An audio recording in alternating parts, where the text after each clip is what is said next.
Presented by Mathri Express Music.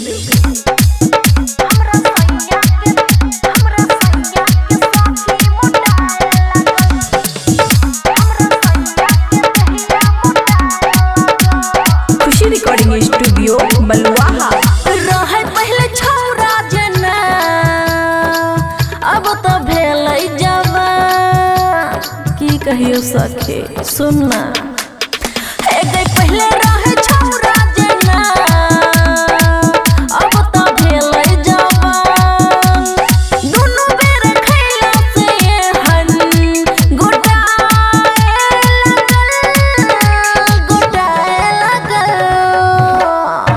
हमरा सैया के साथी मोटाए लगल हमरा सैया के दहिया मोटाए लगल डीजे गुड बनवानी हमरा सैया के साथी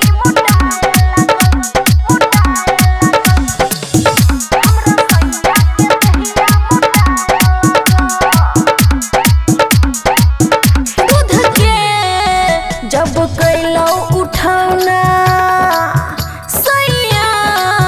कोहा बार बार आना दूध के जब कैलो उठाना सैया कोहा बार बार आना खुश भेके जूस हम पियलो गोटाए लगा हमरा सैया के साथी मोटाए लगल हमरा सैया के दहिया मोटाए लगल डीजे गुड बनवानी हमरा सैया के साथी मोटाए लगल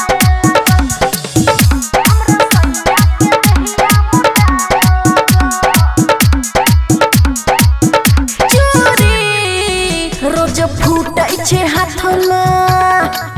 सैया रोज सुतै छै साथ में चोरे रोज फूटै छै हाथ में सैया रोज सुतै छै साथ में देहिया पे अपन रोज